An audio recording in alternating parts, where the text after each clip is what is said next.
Boa noite a todos. A gente aqui da Vale do Paraíba está dando sequência ao estudo do nosso livro aqui, Evolução em Dois Mundos, e hoje a gente vai abordar o capítulo 12, Alma e Desencarnação, que é uma continuidade do último capítulo que nós estudamos. Então, vamos lá. Metamorfose e desencarnação. Graduando os acontecimentos da desencarnação, é importante recorrer ainda ao mundo dos insetos, para lembrar que, se existem aqueles de metamorfose total, existem os de metamorfose incompleta, os hemimetábolos, cuja larva sai do ovo e se converte imediatamente no indivíduo, sem passar pela fase pupal, a feição dos malófagos, desprovidos de asa, embora possuam um aparelho bucal triturador. Apresentando características singulares, no capítulo da transfiguração, em todas as ordens nas quais se subdividem os insetos, de algum modo, exprimem no desenvolvimento da metamorfose que lhes marca a existência, a escala de fenômenos que vige para a desencarnação de seres de natureza superior. Então, aqui ele está fazendo uma analogia, né, dessa metamorfose aí dos insetos para a metamorfose que a gente faz ao desencarnar, né? Então, ele está fazendo essa analogia aqui, né, com o mundo animal de transformação, de mudança, né, de um estado para o outro estado. No nosso caso, do estado de encarnados para desencarnados. Em relação ao homem, os mamíferos que se ligam a nós, outros, por extremos laços de parentesco, em que, em se desencarnando, agregam-se aos ninhos em que desenvolve os companheiros, e qual ocorre entre os animais inferiores, nas múltiplas faixas evolutivas em que se escalonam, não possuem pensamento contínuo para obtenção de meios destinados à manutenção da nova forma. Então, aqui ele está colocando que esse processo de desencarne nos animais ele é diferente do nosso, principalmente pela diferença que pelo que nos diferencia deles, que é o que? O pensamento contínuo. O homem, o ser humano, ele tem o pensamento contínuo, o animal não. Então, o que ele está dizendo aqui? A gente vai ver aqui mais para frente, lendo também, que quando o animal desencarna, geralmente ele fica preso àquele espaço que ele estava habituado, né? Aquele cachorrinho que parte e fica junto com a gente naquela casa que ele estava acostumado, com aqueles seres que ele estava afeiçoados, né? E como a gente vai ver depois, o processo de encarne e desencarne do animal é muito mais rápido do que o nosso. Eles não ficam muito tempo no plano espiritual. Encontram-se, desse modo, aquém da histogênese espiritual, inabilitados a mais amplo equilíbrio, que lhes asseguraria ascensão a novo plano de consciência. Em razão disso, efetuada a histólise dos tecidos celulares, nos sucessos recônditos da morte física, dilata-se-lhes o período de vida latente, na esfera espiritual, onde, com exceção de raras espécies, se demoram por tempo curto, incapazes de manobrar os órgãos do aparelho psicossomático que lhes é característico, por ausência de substância mental consciente, ou seja, da falta desse pensamento contínuo. Então, a própria organização perispiritual é mais difícil. Então, por isso que eles têm essa necessidade de reencarne de um tempo muito mais breve do que o ser humano.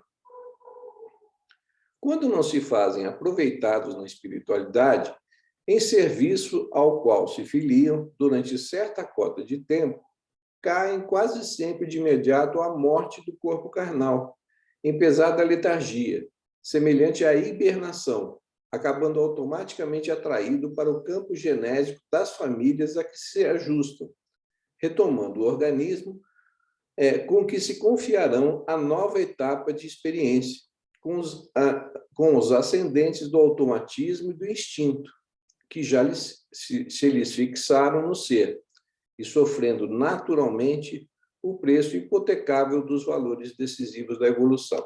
A gente vê que esse processo nos animais é diferente do que acontece no ser humano, né? Inclusive, a gente vai ter agora em agosto, aquela no Me Convida lá, a palestra da doutora Ivene, né? A gente vai ter oportunidade aí de conversar uma série de temas interessantes com ela, né? Como o desencarne dos animais, né? A eutanásia em animais, né? Que a gente estava discutindo outro dia. Então, ela é uma das pessoas aí mais capacitadas aí para falar sobre esses assuntos, né? Então, vai ser bastante interessante, vai ser no dia 24 de agosto, né?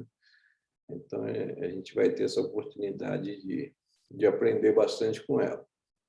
Além da histogênese, através desse movimento incessante da palingenesia universal, o princípio inteligente incorpora a experiência que lhe é necessária, estagiando no plano físico e no plano extrafísico, recolhendo, como é justo, a orientação e o influxo das inteligências superiores em sua marcha laboriosa para mais elevadas aquisições. Novamente, aqui ele fala, né, dessas inteligências superiores aí, sempre nos conduzindo nesse processo evolutivo aqui no planeta. Pouco acima dessas mesmas bases, vamos encontrar o homem infraprimitivo, na rusticidade da furna em que se esconde, surpreendido no fenômeno da morte, ante a glória da vida, como criança tenra e deslumbrada à frente da paisagem maravilhosa, cuja grandeza nem de leve pode ainda compreender. O pensamento constante ofereceu-lhe a precisa estabilidade para a metamorfose completa. Então, aquilo que a gente estava falando anteriormente, né? O ser humano, por ter o pensamento contínuo, ele consegue fazer essa transformação perispiritual de uma forma mais estável, mais equilibrada, e sendo capaz de se manter no plano espiritual por um tempo mais prolongado, diferente, né, dos nossos irmãos aí inferiores, os animais. Pela persistência e consistência das ideias, adquiriu o poder de integrar-se mentalmente para além da histogênese, em seu corpo espiritual, arrebatando como uma alavanca da própria vontade, que a indagação e o trabalho enriqueceram para novo estado individual. Acariciada pelo bafejo edificante dos condutores divinos, que lhe acalentam a marcha, a criatura humana dorme o sono da morte, mumificando-se na cadaverização, como acontece à pupa.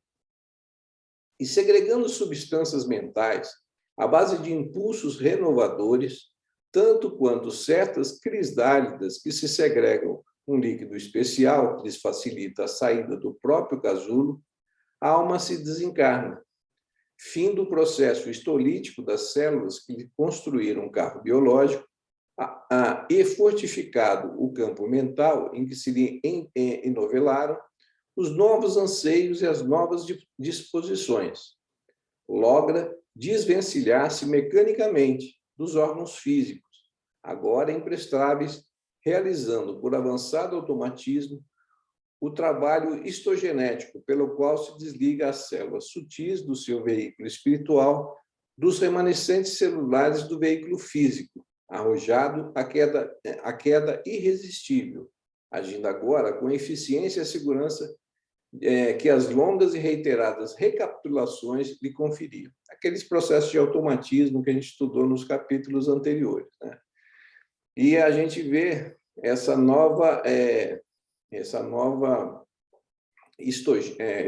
trabalho histogenético, ou seja, essa remodelação do corpo perispiritual para se adequar às necessidades do próprio plano espiritual.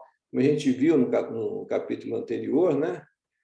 O próprio aparelho digestório, o aparelho reprodutivo, né? Ele sofre transformações porque as necessidades no plano espiritual não são as mesmas necessidades que nós temos aqui no plano material. E essas transformações, como eu disse anteriormente, está sempre relacionada à capacidade do ser humano do pensamento contínuo. Entretanto, o homem, agora vai falar do selvagem desencarnado. Entretanto, o homem selvagem, que se reconhece dominador da hierarquia animal, cruel habitante da floresta, que apura a inteligência através da força e da astúcia, na escravização dos seres inferiores que lhe se avizinham da caverna. Desperta, fora do corpo denso, qual menino aterrado, que, em se sentindo incapaz da separação para arrostar o desconhecido, permanece tímido, ao pé dos seus, em cuja companhia passa a viver noutras condições vibratórias, em processos multifários de simbiose, ansioso por retornar à vida física, que lhe surge a imaginação como sendo a única abordável à própria mente. Então, ele está falando que quando ele dizia um homem primitivo, e a gente vê que, atualmente, a maioria das pessoas, né, o nível de consciência das pessoas, né, na realidade da vida, ainda não se afasta muito do homem primitivo. A maioria ainda desencarna sem a menor consciência do que é, né, do que é a vida espiritual, do contínuo da vida, né, do entendimento dos processos reencarnatórios.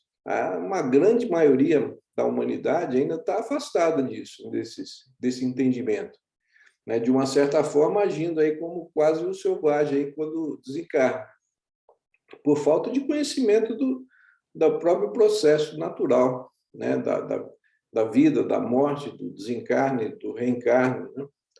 Então, se assemelha ainda, grande parte da humanidade ainda aos nossos passados selvagens, né? E como ele diz aqui também, de uma certa forma, se assemelha até aos animais, né? Então, eles desencarnam e ficam naqueles próximos ali, daquele grupo encarnado ali que eles estavam acostumados a ficar, né? Então, até novamente ter a oportunidade do processo de reencarnação. Ver como é importante o conhecimento, né, do entendimento do que se passa com a gente, né?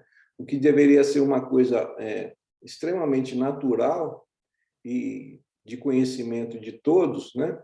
Ainda é uma coisa ainda envolta de mistério para muitos, né? E quanta dor isso é capaz de trazer para a gente, a falta desse conhecimento, desse entendimento do próprio processo da vida, né? Acuado na choça, onde a morte lhe furtou o veículo físico, respira a atmosfera morna em que se acasalam os seus herdeiros do sangue, para somente ausentar-se do reduto doméstico quando a família se afasta, instado por duras necessidades de subsistência e de asilo. E o homem primitivo que desencarnou, suspirando pelo devotamento dos pais, e notadamente pelo carinho do colo materno, expulso do vaso fisiológico, não tem outro pensamento senão voltar ao convívio revitalizante daqueles que lhe usam a linguagem e lhe comungam os interesses, né? Então, como a gente ainda está próximo, né, aquele relato que ele faz dos animais, como a gente ainda está muito próximo do plano animal, né? O comportamento é bem semelhante àquele que a gente observa nos animais, né? Desencarna sem entendimento, fica junto daqueles que desejando voltar, né? Aqueles animaizinhos que a gente tem, né? E desencarnam, e às vezes no plano espiritual continuam junto da gente em casa, né? O desejo deles é só realmente retornar para o convívio daqueles que eles amam, que eles gostam, né? Monoideísmo e reencarnação. Isso aqui é bem interessante também. Ressurgir na própria taba e renascer na carne, cujas exalações lhe magnetizam a alma, constitui a aspiração incessante do selvagem desencarnado, né? Ou seja, aquela pensamento único de voltar, né? Estabelece-se nele o monoideísmo, ou seja, um pensamento de uma ideia só, pelo qual os outros desejos se lhe esmanecem no íntimo. Pela oclusão de estímulos outros, os órgãos do corpo espiritual se retraem ou se atrofiam, por ausência de função, e se voltam instintivamente para a sede do governo mental, onde se localizam, ocultos e definhados, no fulcro dos pensamentos em circuito fechado, sobre si mesmo, quais implementos potenciais do germe vivo entre as paredes do ovo. Em tais circunstâncias, se o monoideísmo é somente reversível através da reencarnação, a criatura humana desencarnada, mantida a justa distância, lembra as bactérias, que se transformam em esporos quando as condições de meio se lhes apresentam inadequadas, tornando-se imóveis e resistindo admiravelmente ao frio e ao calor, durante anos, para regressarem ao ciclo da evolução que lhes é peculiar, tão logo se identifiquem de novo em ambiente propício. Então, ele está dizendo aqui, desse monoideísmo, as transformações que acontecem no nosso próprio perispírito, comparando isso a um processo, tipo um processo de hibernação, em que você fica como um esporo, né? Então, aqui a gente vai ver uma outra parte bem interessante disso, que a gente pode entender um pouquinho dessa formação de ovoides aí que a gente fala, né? Os espíritos estão em forma ovoide e tal. Então, aqui ele vai esclarecer um pouquinho para o nosso entendimento. Sentindo-se em clima diverso, seu modo de ser, o homem primitivo, desenfaixado do envoltório físico, recusa-se ao movimento da esfera extrafísica, submergindo-se lentamente na atrofia das células que lhe tecem o corpo espiritual por monoideísmo auto-hipnotizante, provocado pelo pensamento fixo, depressivo que lhe define o anseio de retornar ao abrigo fisiológico. Nesse período, afirmamos habitualmente que o desencarnado perdeu seu corpo espiritual, transubstanciando num corpo ovoide, o que ocorre, aliás, a inúmeros desencarnados outros, em situação de desequilíbrio, cabendo-nos notar que essa forma, segundo a nossa maneira atual de percepção, expressa o corpo mental da individualidade, a encerrar consigo, conforme os princípios ontogenéticos da criação divina, todos os órgãos virtuais de exteriorização da alma, nos círculos terrestres e espirituais. Assim como o ovo, aparentemente simples, guarda hoje a ave poderosa de amanhã, ou como a semente minúscula que se conserva nos tecidos embrionários, árvore vigorosa em que se transformará no porvir. Né? Então, aqui está explicando esse processo de formação desses ovoides. Né? São espíritos que se prendem nesse monoideísmo. Esse monoideísmo pode ser uma ideia de perversidade, de mal. Então, eles perdem a própria forma perispiritual. Né? Então, e como ele diz aqui, a única maneira que tem de você novamente trazer essa forma é com o reencarne. Então, esses espíritos, às vezes, reencarnam, né? E esse monoideísmo pode ser de várias formas, né? Como ele diz aqui, processos de desequilíbrio, em depressão, ou esses espíritos que estão muito arraigados ainda ao mal, né? Ficam naquele processo de ideia fixa na maldade e ocorre esse processo de ovoide. Né? Forma carnal. Isso é bem interessante para a gente entender esse processo dos ovoides, né? Que às vezes a gente tem no plano espiritual, que às vezes são tratados no plano espiritual, mas, como ele diz aqui, o remédio mesmo é o próprio processo reencarnatório. Forma carnal. Todavia, assim como o germe, para desenvolver-se no ovo, precisa aquecer-se ao calor da ave que o acolhe maternalmente ou do ambiente térmico apropriado. No recinto da chocadeira, e assim como a semente, para liberar os princípios germinativos do vegetal gigantesco, em que se converterá, não prescinde do berço tépido no solo. Os espíritos desencarnados, sequiosos de reintegração ao mundo físico, necessitam do vaso genésico da mulher, que com ele se harmoniza, nas linhas da afinidade e, consequentemente, da herança. Vaso esse a que se aglutinam mecanicamente e onde, conforme as leis da reencarnação, operam, em alguns dias, todas as ocorrências de sua evolução nos reinos inferiores da natureza. Então, assim, no processo reencarnatório, aquela mãe que vai receber aquele espírito, de uma certa forma, ela está ligada a ele, ou do ponto de vista vibratório, ou do ponto de vista de causa e efeito, né, anterior, né, das vidas, das reencarnações passadas. Né? Há uma afinidade magnética, né, seja por afinidade vibratória ou por lei de causa e efeito. Né?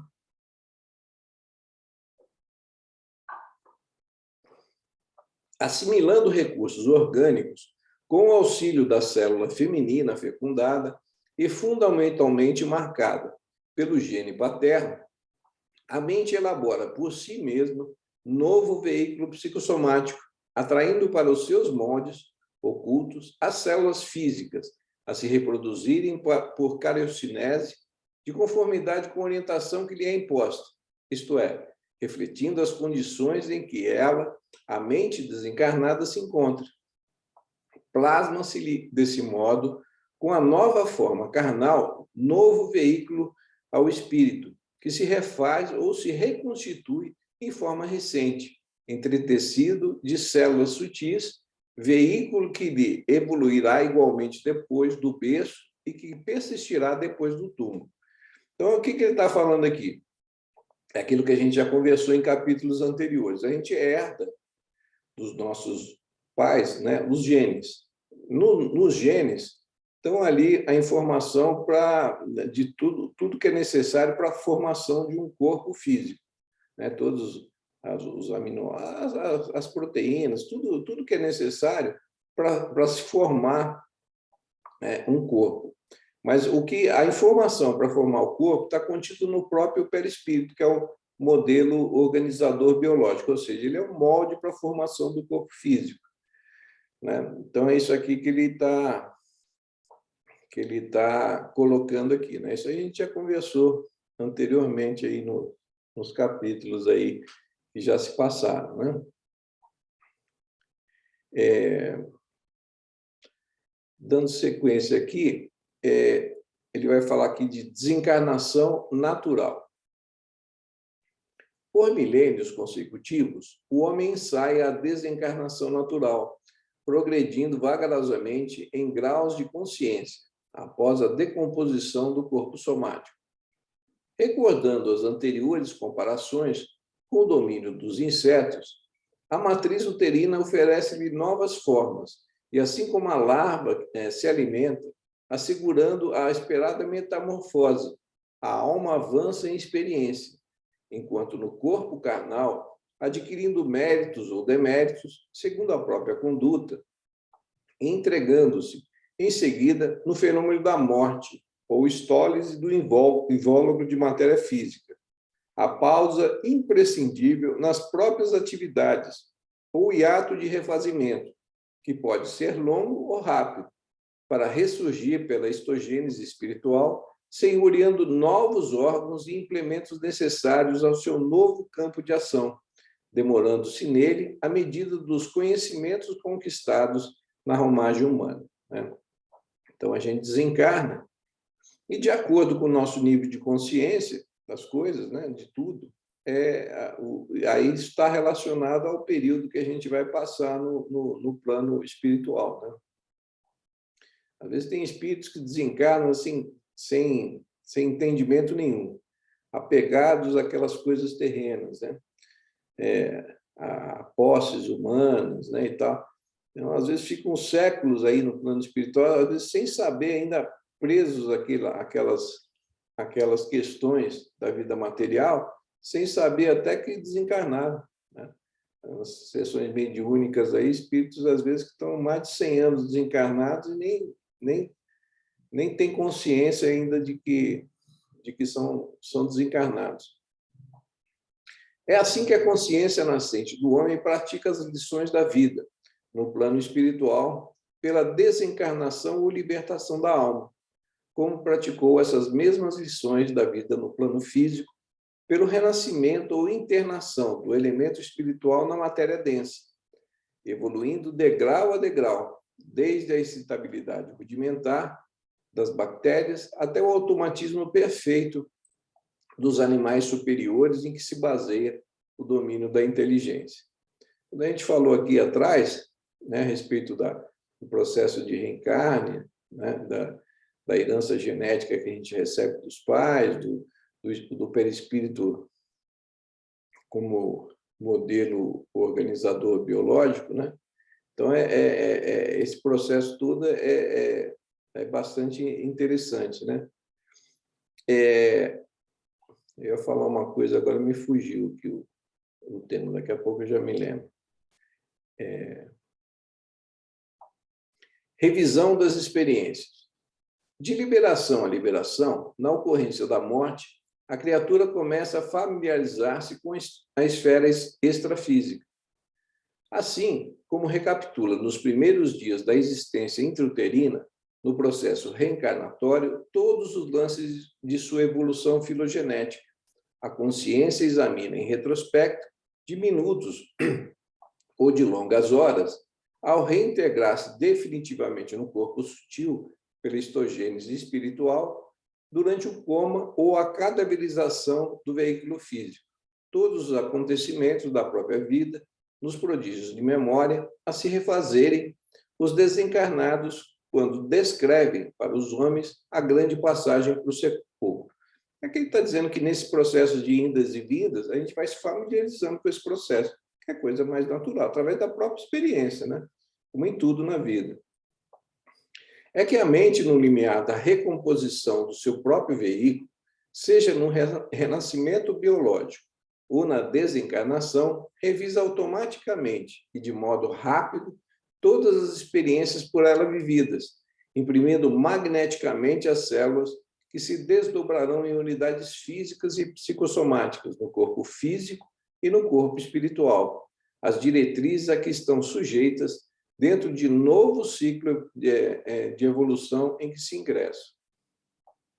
Acresce lembrar ainda, como nota confirmativa de nossas asserções, que, esporadicamente, encarnados saídos ilesos de grandes perigos, como acidentes e suicídios frustrados, relatam semelhante fenômeno de revisão das próprias experiências, também chamado panorama e síntese mental. É aquilo que existe vários relatos aí, né? Principalmente aquelas pessoas de experiência de quase morte e tal, que eles falam assim, né? Como se a vida passasse num filminho rapidamente, a vida toda, né? Que como se fosse um filminho, vai passando rápido naqueles momentos de perigo, né? Ou que você está sujeito a desencarnar, né? Isso aí é bastante frequente, esses relatos em experiência de quase morte, né? Lei de causa e efeito. Encetando, pois, a sua iniciação no plano espiritual, de consciência desperta e responsável, o homem começa a penetrar na essência da lei de causa e efeito, encontrando em si mesmo os resultados enobrecedores ou deprimentes das próprias ações.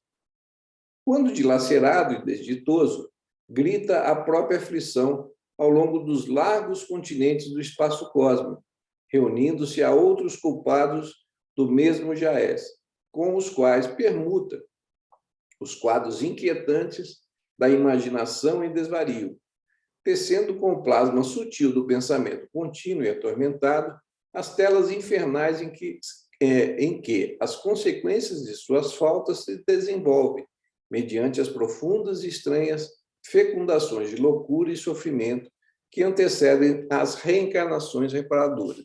O que ele está falando aqui? Que a gente, por frequência vibratória de afinidade, a gente vai se reunir com aqueles que estão vibrando na mesma frequência. E a gente vai criando o nosso próprio ambiente em que a gente vai viver no plano espiritual, né? O exemplo é aqueles espíritos que vivem ali no umbral, inferior e tal, em ambientes escuros, de dor, de sofrimento, de ambientes assim de extrema de pavor mesmo, né? Não tem nenhum tipo de beleza.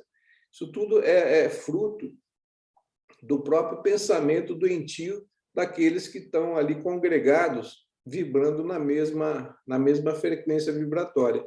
Eles criam o próprio mundo horroroso em que eles vivem, ou não, né? Ou o próprio mundo ditoso, dependendo, né, do que a gente pensa e do que a gente sente, né? Pensamento, como a gente viu ali no capítulo anterior, é matéria, né? A gente cria, o pensamento é criador. Então, a gente cria o próprio ambiente em que a gente vive. Contudo, é também aí que começa sobrepraiando o inferno e o purgatório do remorso e da crueldade, da rebelião e da delinquência.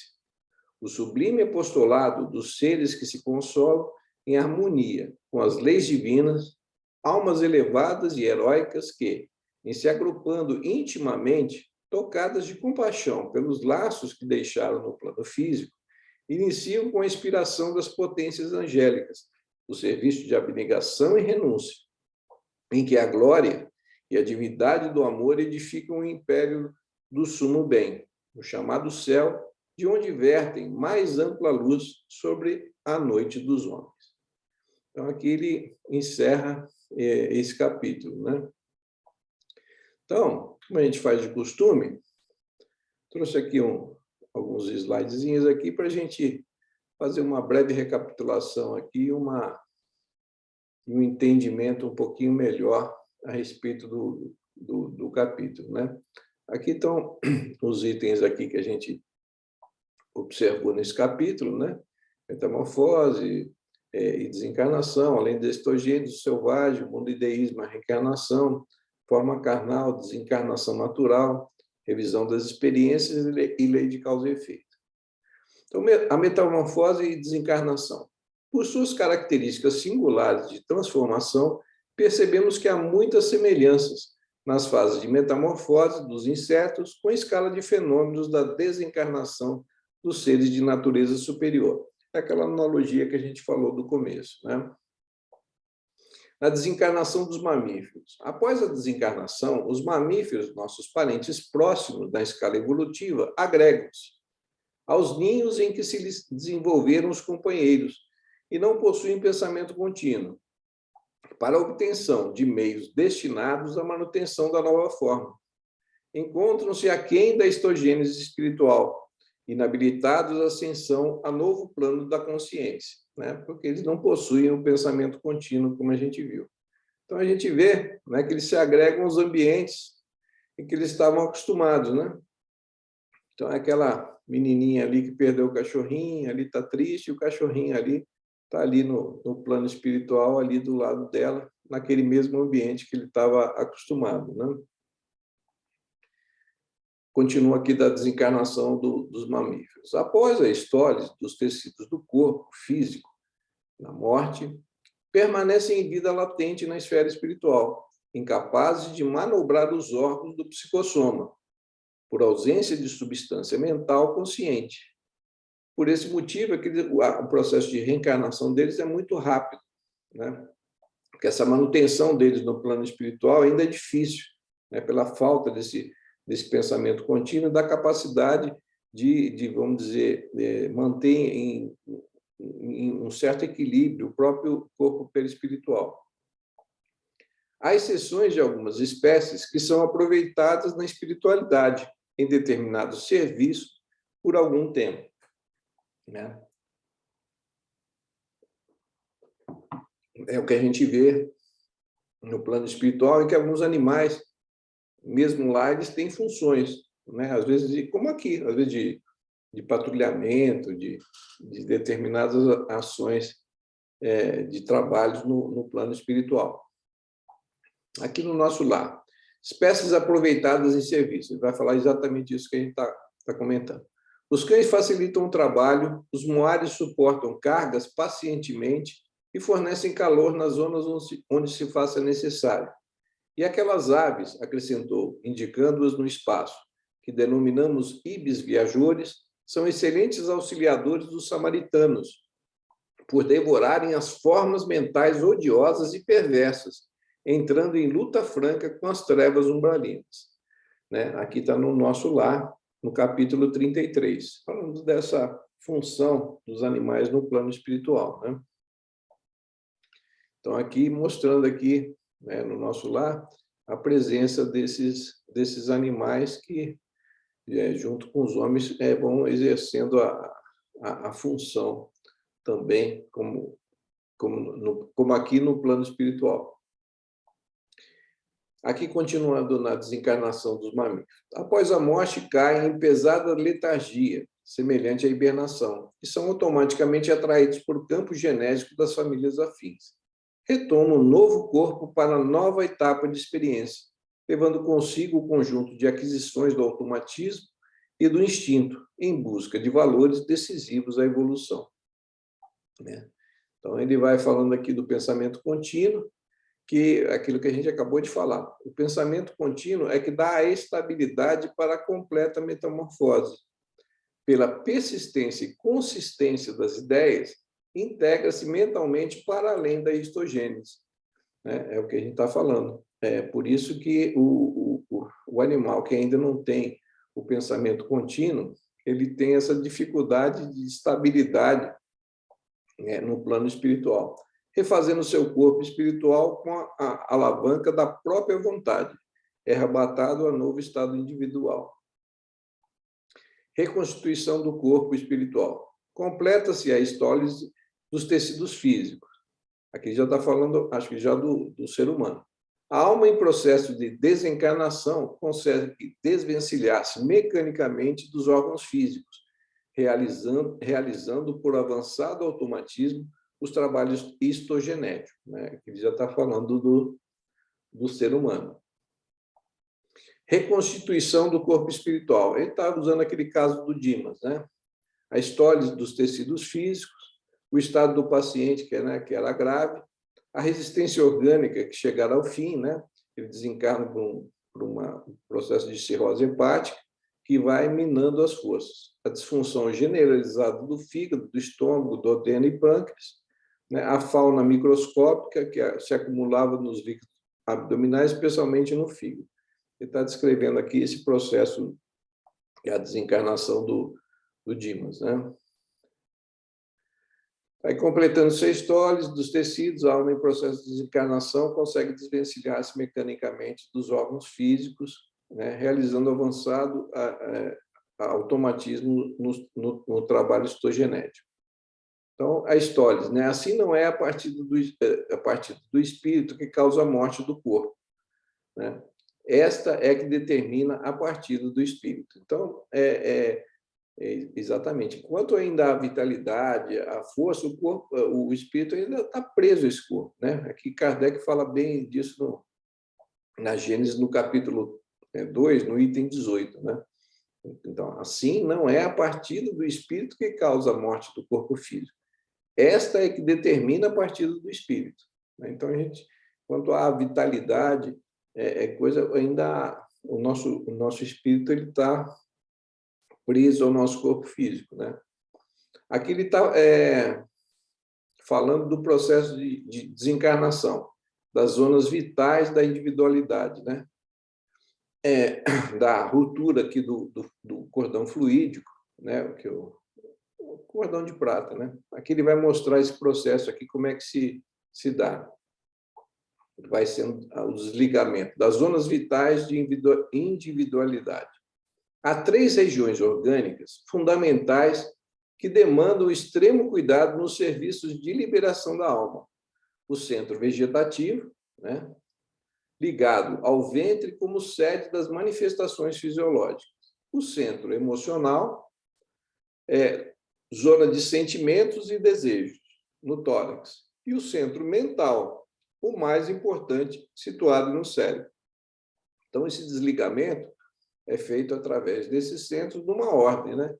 Desse centro vegetativo para o centro emocional e depois, por último, do centro mental. Então, é à medida que o novo organismo ressurgia ao nosso olhar, a luz violeta dourada, fulgurante no cérebro, empalidecia gradualmente até desaparecer de um todo. Então, a gente sabe que esse processo de desencarne, ele frequentemente é ajudado por trabalhadores responsáveis por isso no plano espiritual, especializados já nesse trabalho de auxílio desse processo de desencarne. Obviamente, também está relacionado ao mérito de cada um, né? A histogênese. A chama violeta dourada, oriunda do centro mental, espraia-se por todos os caminhos do perispírito, assegurando deste modo a coesão de diferentes átomos das novas dimensões vibratórias. Aqui está no Obreiros de Vida Eterna, no capítulo 13. Aqui continua falando mais a respeito da histogênese, né? Aqui em Eclesiastes, né? Conclama os jovens para que se preparem para a velhice e a morte, antes que se rompa o cordão de prata e o pó volta para a terra como era o espírito, e o espírito volta para Deus que o deu, né? Então, falando aqui da necessidade desse entendimento, né? Como a gente estava falando anteriormente, de um processo que é tão natural, né? Como o processo de desencarne. Então, a gente tem muito ainda a aprender a respeito dele. Aqui falando do selvagem, né, que desencarna, aquilo que a gente já comentou anteriormente, né? Depois, quem tiver interesse de ler um pouquinho, dá uma frisada aí no vídeo e vai poder ver um pouquinho melhor a respeito disso. Está falando daquele processo de monoideísmo e reencarnação, né, que a gente viu anteriormente, né, quando a gente falava dos ovoides. Ressurgir na própria tábua representa uma ideia fixa para o selvagem, no qual se instala o monoideísmo. Oclusão de estímulos, desejos, atrofia de órgãos do corpo espiritual, com retorno instintivo à sede do governo mental. Pensamentos permanecem em circuito fechado sobre si mesmos, qual o germe vivo entre as paredes do ovo. Então, aqui, monodeísmo auto-hipnotizante, né? Que é aquele teste também, comentário a respeito disso, né? Falando aqui a respeito dos ovoides, como a gente comentou anteriormente, né? Aqui a forma carnal, na fecundação, união dos gametas, do material genético, o espírito reencarnante se liga, né? Multiplicação celular, embriogênese através da ação mental, da distribuição especial das unidades celulares, né? Aquele processo do perispírito como modelo organizador biológico do nosso corpo físico, né? Então, o processo aqui de desencarne e o processo de reencarne, que a gente está constantemente aí submetido a essa lei de reencarnação, né? Então, aqui ele fala também daquele processo de revisão das experiências, né? A lei de recapitulação, aqui no mundo maior, aqui na página 54, o espírito reencarnante recapitula em poucos dias, durante a embriogenia, todos os lances de sua evolução filogenética. Aqui também, revisão das experiências, né? Aquilo que a gente já comentou, né? Aqui ele prossegue fazendo tecendo alguns outros comentários a respeito disso, né? A lei de causa e efeito, consciência desperta e responsável. No mundo espiritual, o homem começa a penetrar na essência da lei de causa e efeito, encontrando em si mesmo os resultados enobrecedores ou deprimentes de suas próprias ações. Se culpado, liga-se a outros grupos semelhantes, com os quais se permuta pensamentos degenerados. É aquilo que a gente falou, né? Aqueles espíritos que a gente se afiniza do ponto de vista vibratório, a gente é atraído por esse grupo de espíritos, e ali a gente, através do pensamento, vai formar o mundo que a gente vai viver, né? O ambiente, a atmosfera espiritual que a gente vai viver, né? É exatamente isso que ele está falando. Lei de causa e efeito, telas infernais. Tece com o plasma sutil do pensamento contínuo, atormentado, as telas infernais, contendo profundas e estranhas fecundações de loucura e sofrimento que antecedem as reencarnações reparadoras. Então, a gente mesmo é que constrói o nosso céu e o nosso inferno, né? Então, aqui algumas cenas aqui do nosso lar mesmo, mostrando, de acordo com o que a gente pensa, de acordo com o que a gente sente, a gente vai vibrar. De acordo com o que a gente vibra, a gente vai se afinizar com inteligências que estão vibrando no mesmo plano. Então, a gente vai se unir a elas e, através desse pensamento, desse sentimento, a gente vai construir essas telas, esse mundo em que a gente vai habitar, né?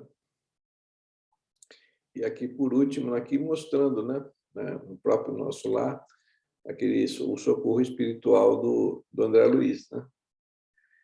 Que ele é atendido lá no umbral, é levado no nosso lar, tem aquele processo de tratamento todo, né? Então, basicamente, esse é o resumo aqui desse capítulo aqui, que também tem um monte de informação importante aqui, né? Como a gente viu. Alguém quer comentar alguma coisa? Fazer algum Boa comentário? noite. Eu acho interessante disso como a gente ainda, a humanidade, de uma certa forma, né, a maioria das pessoas ainda, nós somos ignorantes a respeito desses processos, que são processos tão naturais, né? Nascer, morrer, renascer, né? São coisas tão básicas na nossa vida e a grande maioria de nós ainda desconhece ainda tanto isso, né? É bem interessante, né? Porque ele vem falando do desencarne, né? Desde os Seu som está animais, um né? pouquinho baixo, Cláudia. Chega. E agora? Ainda está um pouquinho. Ainda? Mas está dando para te ouvir. Tá dando? Ele vem falando a respeito do desencarne, né? Desde os animais, né? Como é que se processa, né? Que a falta do pensamento contínuo faz com que essa reencarnação seja automática, né? Então, muito interessante que muita gente tem dúvida em relação a isso, né? Achei muito interessante quando ele fala em relação ao homem primitivo, que é o que você bem colocou, né? A gente vê nos trabalhos mediúnicos, né? Como a falta de conhecimento a respeito da vida espiritual faz com que a pessoa fique naquele ambiente familiar ali, né? Então, é uma coisa muito interessante que a gente vê que é um processo que que o espírito está passando, né? E ele fala que na época o primitivo mesmo ainda, né? Ele fica bem ali ao lado mesmo da sua família, esperando uma oportunidade para uma encarnação, para uma reencarnação imediata. E o que mais me assim, achei interessante, rico, é que às vezes a gente fala, nossa, como tem pouco conteúdo a respeito de ovoides na literatura, né? E você vê que nesse capítulo aí, ele em 3 parágrafos, né? Ele praticamente resume como que isso se processa, né? Então, o monodeísmo autopnetizante, né? O pensamento fixo, né? Quer dizer, culpa, remorso, raiva, aquilo vai fazendo com que a pessoa, né, vai cada vez mais se fechando em si mesmo, né? E que perde o corpo espiritual, mas o corpo mental está ali, que nem ele fala, expressa o corpo mental da individualidade, encerrando consigo os princípios ontogenéticos da criação divina, todos os órgãos virtuais de teorização da alma. Quer dizer, está tudo ali. E aí ele faz uma analogia com o ovo, aparentemente simples, que guarda uma ave poderosa, né? Que seria quando, então, o espírito, através de reencarnações futuras, volta, então, a adquirir o seu perispírito e, então, tomar novamente a posse de si mesmo, né? Retomar o livre-arbítrio, né? Então, muito bacana. E no final, quando ele fala como que esqueci como ele fala, que a pessoa revisando experiências, né? Que a pessoa revive tudo. A gente sabe de vários casos assim, né? Até na experiência de quase morte, e me lembrou muito o nosso backup, né? Quando a gente às vezes vai trocar um chip de um celular para o outro, a gente, para não perder tudo, a gente faz o nosso backup, né, para armazenar tudo, para poder utilizar novamente, né? Então, às vezes, a gente, a nossa tecnologia, né, parece mais uma cópia barata da nossa mente, né? Sim, É verdade. espetacular. E você depois mostrando aí os slides, né? Novamente, como André Luiz faz esse link, sempre mostrando em várias outras obras o mesmo assunto, né? Muito Exatamente. bom. É como se fosse um grande tratado, né? Tem Exatamente. vários livros, vários capítulos, né? Mas é bem interessante. Realmente essa questão dos ovoides, realmente tem pouca literatura a respeito disso, né? E aí ele Inclusive, consegue fazer uma sinopse, né? consegue fazer um resumo ali mesmo para o entendimento desse processo, né? Uhum. Alguém quer falar mais alguma coisa? Não? Então, vamos encerrando aqui o nosso estudo de hoje. E depois, no próximo capítulo, a gente vai ver o capítulo 13, Alma e Fluidos. Esse é o próximo tema do nosso estudo, né? Agradecendo aqui a presença de vocês e agradecendo a todos que também estão acompanhando a gente pela internet lá no canal do YouTube, né? Dizendo também que qualquer dúvida, qualquer observação, quiser, a gente tem o e-mail da Amivale, que é amevaleparaíba, tudo junto, @gmail.com.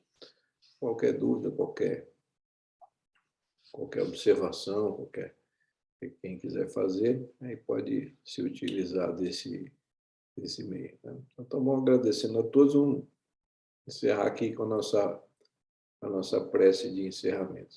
Você faz aí, Cláudio? Tá.